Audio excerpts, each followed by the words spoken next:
नमस्कार विद्यार्थी आणि पालक मित्रांनो, मी अंकुश पाटील श्री छत्रपती अकॅडमी पुणेमध्ये आपलं मनपूर्वक स्वागत करतो।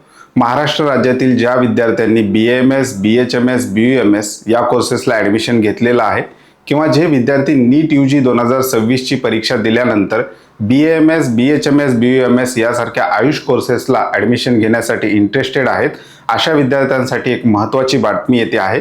सध्याच्या घडीला हे विद्यार्थी BAMS साठी फ्युचरमध्ये स्कोप कशा प्रकारे आहे, त्याचबरोबर BHMS साठी फ्युचरमध्ये स्कोप कशा प्रकारे आहे, या गोष्टी सर्च करताना आपल्याला पाहायला मिळतात। याच्यामध्ये पालकांचा सुद्धा समावेश असतो। सध्याच्या घडीला जर आपण बघितलं तर भारताबरोबर भारताच्या शेजारील काही राष्ट्र असे आहेत जिथे भारतातील जी काही BAMS डिग्री आहे किंवा BHMS डिग्री आहे याला डॉक्टर म्हणून प्रॅक्टिस करण्याला मान्यता त्या ठिकाणी देतात, परंतु काही देश असे आहेत ज्या ठिकाणी BAMS, BHMS किंवा एकंदरीत आयुष कोर्सेसला फुल्ली प्रॅक्टिस करण्याची मान्यता त्या ठिकाणी देण्यात येत नाही।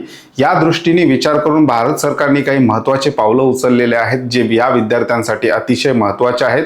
भविष्य काळामध्ये या विद्यार्थ्यांना मोठ्या संधी त्या ठिकाणी उपलब्ध करून देणार आहेत। भारत देशाच्या बाहेर किंवा भारत देशामध्ये या विद्यार्थ्यांना मोठ्या संधी त्या ठिकाणी उपलब्ध होणार आहेत। याविषयी भारताचे पंतप्रधान नरेंद्र मोदी यांनी सुद्धा विद्यार्थ्यांना काही गोष्टी सजेस्ट करून शुभेच्छा दिलेल्या आहेत। नेमका तो व्हिडिओ काय आहे, त्याचबरोबर भारत सरकारने युरोपियन युनियन सोबत नेमका जो करार केलेला आहे, फ्री ट्रेड ॲग्रीमेंट केलेला आहे, त्याच्यामधून BAMS, BHMS, BUMS करणाऱ्या विद्यार्थ्यांना नेमका फायदा कशा प्रकारे होणार आहे याविषयी डिटेल इन्फॉर्मेशन आपण आजच्या व्हिडिओमध्ये पाहणार आहोत। जर तुम्ही BAMS, BHMS, BUMS करत असाल तर हा व्हिडिओ तुमच्यासाठी शेवटपर्यंत पहा। अतिशय महत्त्वाची माहिती आपण याच्यामध्ये तुमच्या फ्युचरच्या दृष्टिकोनातून शेअर करत आहोत। त्याचबरोबर नीट UG 2026 चे जे विद्यार्थी BAMS, BHMS, BUMS सारख्या आयुष कोर्सेसमध्ये करिअर करू इच्छितात त्यांच्यासाठी सुद्धा अतिशय महत्त्वाचा व्हिडिओ आहे। तुमच्या मित्रांना सुद्धा हा व्हिडिओ तुम्ही त्या ठिकाणी शेअर करू शकता। मुख्य विषयाकडे आपण येऊया। विषय आहे ग्लोबल रिकॉग्नायझेशन आयुष, म्हणजेच आयुष कोर्सेसला जागतिक स्तरावर मान्यता मिळवण्यासाठी भारत सरकारद्वारे काही प्रयत्न केले जात आहेत। नेमके ते प्रयत्न काय आहेत याविषयी डिटेल इन्फॉर्मेशन पाहणार आहोत। नुकतंच भारत सरकारचं जे काही युनियन बजेट, आपलं जे काही अर्थसंकल्प सादर करण्यात आलेला आहे भारत सरकारचा, त्याच्यामध्ये सुद्धा काही महत्त्वाच्या घोषणा त्या ठिकाणी केलेल्या आहेत। म्हणजेच 3 new All India Institute of Ayurveda to be set up ही एक घोषणा आहे।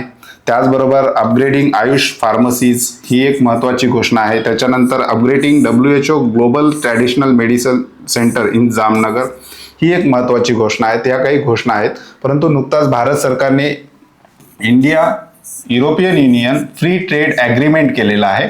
याच्यामध्ये काही महत्त्वाचे करार त्या ठिकाणी झालेले आहेत आणि या करारामध्ये सगळ्यात महत्त्वाचा जो करार आपल्या दृष्टीने आहे ते आयुष कोर्सेसला ग्लोबल रिकॉग्नायझेशन मिळवून देण्यासाठी भारत सरकारने जे काही प्रयत्न केलेले आहेत ते प्रयत्न या करारामध्ये अतिशय महत्त्वाचे आहेत। युरोपियन युनियनचा विचार केला तर जवळपास सध्याच्या घडीला 27 देश या युरोपियन युनियनमध्ये आहेत। त्यामुळं जे विद्यार्थी आयुष कोर्सेसला आहेत त्यांच्यासाठी ह्या 27 देशाची जी काही बाजारपेठ आहे, ह्या 27 देशामध्ये या विद्यार्थ्यांना सर्व्हिस देण्याच्या ज्या काही संधी आहेत त्या मोठ्या प्रमाणामध्ये येणाऱ्या काळामध्ये उपलब्ध होणार आहेत। जर या ट्रेडची अंमलबजावणी जर व्यवस्थित झाली तर ह्या विद्यार्थ्यांचं जे काही करिअर आहे ते अतिशय बूस्ट त्या ठिकाणी होताना आपल्याला पाहायला मिळतं। त्याचबरोबर या ठिकाणी बजेटचा जर आपण एकूण या वर्षीचा विचार केला तर 2024-25ला आयुषसाठी, आयुषच्या प्रमोशनसाठी किंवा आयुष मिनिस्ट्री ऑफ आयुषला किती बजेट असाइन झालं होतं? 3,497। 2025-26चा जर आपण विचार केला तर 3,992 कोटी। त्याचबरोबर 2026-27चा विचार केला तर 4,408 कोटी, जवळपास एवढं बजेट, अशा प्रकारे बजेटचं जे काही आहे या आयुष मिनिस्ट्रीला भारत सरकारकडून सपोर्ट मिळताना आपल्याला पाहायला मिळतो। हा ग्राफ असा चढताना आपल्याला पाहायला मिळतो। हे जे काही आकडे आहेत ते कोटीमध्ये त्या ठिकाणी दिलेले आहेत। या संदर्भात जो काही करार झालेला आहे या संदर्भात भारताचे पंतप्रधान नरेंद्र मोदी यांनी सुद्धा आपलं काही मत व्यक्त केलेलं आहे, जे मत आयुष विद्यार्थ्यांसाठी अतिशय महत्त्वाचं आहे। विद्यार्थ्यांनी ते त्या ठिकाणी पाहिलं पाहिजे। मिनिस्ट्री ऑफ आयुषचं हे एक्स हँडल आहे, त्याच्यावर आपण हा व्हिडिओ पाहतोय। भारत युरोपियन यूनियन समझौता आयुष बनेगा ग्लोबल ब्रांड अशा टॅग खाली मिनिस्ट्री ऑफ आयुषने हे ट्वीट केलेलं आहे। नेमकं आप सभी जानते हैं कि अभी यूरोपियन यूनियन के साथ ट्रेड एग्रीमेंट की ऐतिहासिक घोषणा मुझे ये बताते हुए खुशी है कि ये trade agreement Indian traditional medicine services और प्रैक्टिशनर्स को एक बड़ा बूस्ट देगा।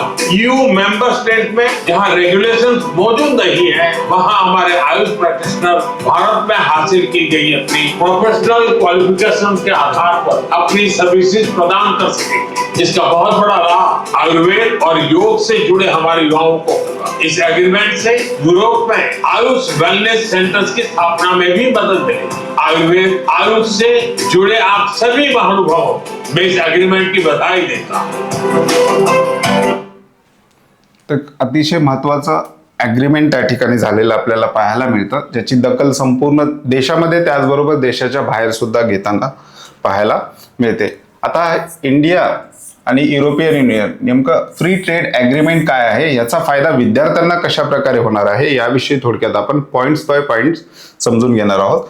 भारतीय पारंपरिक वैद्यकासाठी विस्ताराच्या संधी याच्यामधून उपलब्ध होणार आहेत। म्हणजेच भारताची जे काही थेरपी आहे, आयुष थेरपी आहे, याच्या विस्ताराच्या संधी मिळणार आहेत। त्याचबरोबर India European union free trade agreement मुळे भारतीय पारंपरिक वैद्यक पद्धती अर्थात आयुष याच्यामध्ये आयुर्वेद, योग, युनानी, सिद्धा, होमिओपॅथीला युरोपामध्ये विस्ताराची मोठी संधी मिळालेली आहे। युरोप हा काही छोटा भूभाग नाहीये, त्याच्यामध्ये जवळपास 27 कंट्री आहेत, ज्यांचं मिळून युरोपियन युनियन त्या ठिकाणी झालेलं आहे। एकत्रित या 27 कंट्री सोबत हा करार झाला असल्यामुळे याला एक वेगळं महत्त्व त्या ठिकाणी प्राप्त होताना आपल्याला पाहायला मिळतं। त्याच्यानंतर ह्या संदर्भातले महत्त्वाचे अपडेट्स तुम्हाला तुमच्या मोबाईलवर पाहायचं असेल तर आपला ऑनलाईन डिजिटल ॲप सुद्धा आहे। डिस्क्रिप्शन बॉक्समध्ये ॲपची लिंक दिलेली आहे, त्या लिंकवर क्लिक करून तुम्ही सहज आमचं ऑनलाईन ॲप्लिकेशन डाउनलोड करू शकता। त्याच्यामध्ये तुम्हाला कट ऑफचे बुकलेट सुद्धा पाहायला मिळतील। आमच्या ऑनलाईन पेड काउन्सिलिंग सर्व्हिससाठी हे दोन आमचे कॉन्टॅक्ट नंबर आहेत, त्याचबरोबर डिस्क्रिप्शन बॉक्समध्ये सुद्धा कॉन्टॅक्ट नंबर दिलेले आहेत। त्या नंबरला कॉल करून नीट UG 2026च्या पेड काउन्सिलिंग सर्व्हिसविषयी अधिक माहिती घेऊ शकता। या करारामुळे काही महत्त्वाचे फायदे आहेत। काय फायदे आहेत? जे विद्यार्थी BAMS, BHMS, BUMS किंवा आयुष कोर्सेस करतात त्यांच्यासाठी नेमके या कराराचे फायदे काय? एकतर हा जागतिक लेवलवर झालेला करार आहे, त्याचा बेसिक म्हणजे जो विद्यार्थी एखाद्या गावामध्ये किंवा एखाद्या छोट्या शहरामध्ये BAMS करतोय त्या विद्यार्थ्याला त्याचा नेमका फायदा काय आहे ते आपण समजून घेऊयात। भारतीय आयुष डॉक्टरांचे व्यावसायिक पात्रतेला युरोपियन देशामध्ये मान्यता मिळण्याची शक्यता वाढेल। म्हणजेच भारतातले जे काही BAMS डॉक्टर आहेत यांना फक्त काही देशामध्ये सध्याच्या घडीला मान्यता आहे फुल प्रॅक्टिस करण्यासाठी, ॲज अ डॉक्टर म्हणून प्रॅक्टिस करण्यासाठी, परंतु काही देशामध्ये मान्यता मिळत नाही। त्या ठिकाणी एकतर ते कन्सल्टंट म्हणून काम करू शकतात किंवा सपोर्टिव्ह स्टाफ म्हणून काम करू शकतात। ॲज अ डॉक्टर म्हणून ते त्या ठिकाणी पेशंटला ट्रीट करू शकत नाहीत। असे काही कंट्री आहेत, काही कंट्रीमध्ये मान्यता सुद्धा मिळालेल्या आहेत। नेमक्या कोणकोणत्या कंट्रीज आहेत त्या सुद्धा आपण पुढील स्लाइडमध्ये पाहणार आहोत। परंतु हा करार झाल्यामुळे युरोपियन युनियन सोबत हा करार झाल्यामुळे जवळपास 27 देशामध्ये भविष्य काळामध्ये या विद्यार्थ्यांना तिथे डॉक्टर म्हणून काम करण्याची संधी सुद्धा उपलब्ध होण्याची शक्यता निर्माण झालेली आहे। दुसरा आहे आयुर्वेद आणि वेलनेस क्षेत्रात युरोपमध्ये कामाच्या संधी निर्माण होऊ शकतात, हा एक महत्त्वाचा पॉइंट आहे। त्याच्यानंतर भारतीय आयुर्वेदिक औषधे आणि हर्बल प्रोडक्ट्स युरोपियन बाजारपेठेत निर्यात होण्याचे नवीन मार्ग खुले झाले आहेत। त्याचबरोबर जे विद्यार्थी किंवा जे फार्मास्युटिकल्स आहेत जे आयुर्वेदिक बेस औषधी बनवतात त्यांच्यासाठी एक मोठी बाजारपेठ या करारामुळे त्या ठिकाणी उपलब्ध होऊ शकते। त्याच्यानंतर इंडिया EU संयुक्त संशोधन आणि पारंपरिक वैद्यकाच्या विकासासाठी सहकार्य वाढेल। याच्यामध्ये एक महत्त्वाची टीप आहे, हा करार थेट आधुनिक वैद्यकीय म्हणजेच मॉडर्न मेडिसिन प्रॅक्टिससाठी परवानगी देत नाही, मात्र आयुर्वेद आणि हॉलिस्टिक हेल्थ केअरसाठी जागतिक स्तरावर मान्यता आणि संधी वाढवण्याचा हा महत्त्वाचा टप्पा आहे। म्हणजेच डायरेक्ट आपल्याला मॉडर्न मेडिसिन किंवा ॲज अ डॉक्टर म्हणून त्या ठिकाणी प्रॅक्टिस करण्याचा आपल्याला सध्या तरी अधिकार या विद्यार्थ्यांना दिलेला नाही, परंतु हा ट्रेड बेसिक पहिले एक स्टेप त्या ठिकाणी उचलल्या गेलेले आहे। त्याच्यानंतर जशा संधी उपलब्ध होतील तसं तसं या विद्यार्थ्यांना सुद्धा तिथे प्रॅक्टिस करण्याचे काही रेग्युलेशन तयार केले जातील आणि त्यानुसार ते विद्यार्थी तिथे प्रॅक्टिस करू शकतात। परंतु त्याचा एक पहिला टप्पा आपण हा म्हणू शकतो की हा करार या दोन्ही म्हणजे भारत आणि युरोपियन युनियन मध्ये त्या ठिकाणी झालेला आहे। करंट स्टेटस कशा प्रकारे आहे? भारतीय BAMS डॉक्टर्सना प्रामुख्याने भारतातील काही राज्यामध्ये किंवा भारत देशामध्ये आणि काही निवडक देशामध्ये जसे की UAE, मॉरिशियस, श्रीलंका मर्यादित स्वरूपात प्रॅक्टिस करण्याची संधी आहे। काही देशामध्ये ते आयुर्वेदिक वैद्यक सल्लागार म्हणजेच कन्सल्टंट म्हणून बेसिक काम करू शकता, डॉक्टर म्हणून नाही.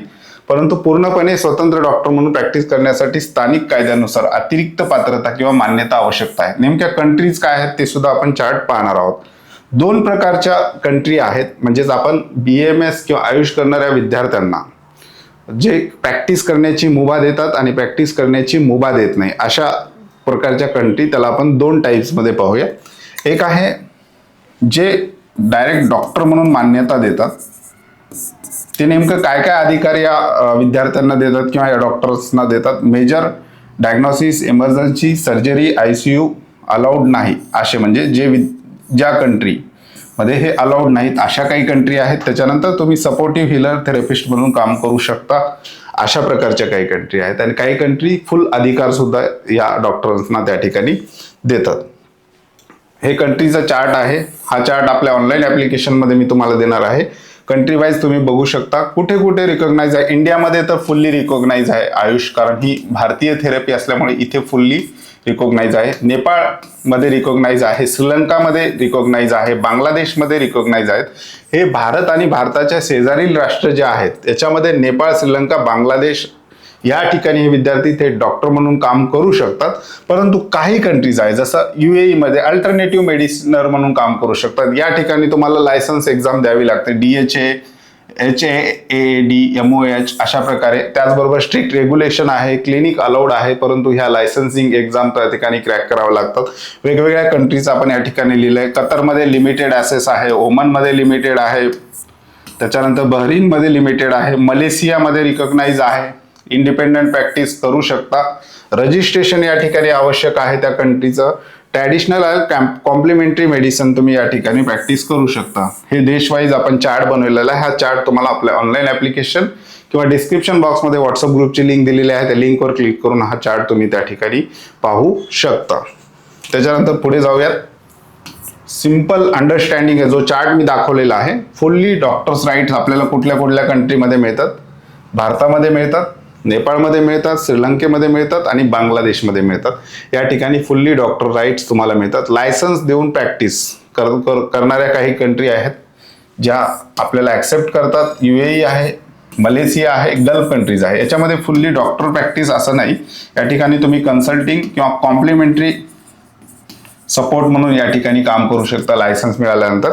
त्याच्यानंतर अल्टरनेटिव्ह किंवा वेलनेस प्रॅक्टिससाठी USA, कॅनडा, UK आणि सिंगापूर या ठिकाणी ह्या कंट्री आहे. जो चार्ट आहे त्याला थोडंसं आपण या ठिकाणी सिम्प्लिफाय बनवलेलं आहे. ते आता याच्यामध्ये युरोपियन युनियन सोबत जो करार झालेला आहे याच्यामध्ये तब्बल 27 देश आहेत. जर यांना डॉक्टर्स म्हणून, भारतीय विद्यार्थ्यांना डॉक्टर्स म्हणून मान्यता दिली तर मोठं मार्केट जे आहे उपलब्ध होणार आहे युरोपमध्ये. त्या ठिकाणी हे विद्यार्थी प्रॅक्टिस करू शकतात. तर BAMSच्या ज्या काही संधी आहेत, BAMSचा जो काही स्कोप आहे याच्यासोबत BHMS असेल, BUMS असेल, सिधा असेल, त्याचबरोबर योगा सायन्स असेल, याचा जो काही स्कोप आहे वाढवण्यासाठी भारत सरकारमार्फत मोठे प्रयत्न होताना आपल्याला पाहायला मिळतात. हे प्रयत्न आहेत, या घोषणा ठरू नये. याची अंमलबजावणी जर व्यवस्थित झाली तर नक्कीच या विद्यार्थ्यांना याचा त्या ठिकाणी फायदा होणार आहे. जर व्हिडिओ आवडला असेल व्हिडिओला लाईक करा, त्याचबरोबर आपल्या मित्रांसोबत शेअर करा. तुर्तास आजच्या व्हिडिओमध्ये आपण इथेच थांबतोय. पुन्हा भेटूयात आणखी एका नव्या आणि माहितीपूर्ण व्हिडिओमध्ये. धन्यवाद.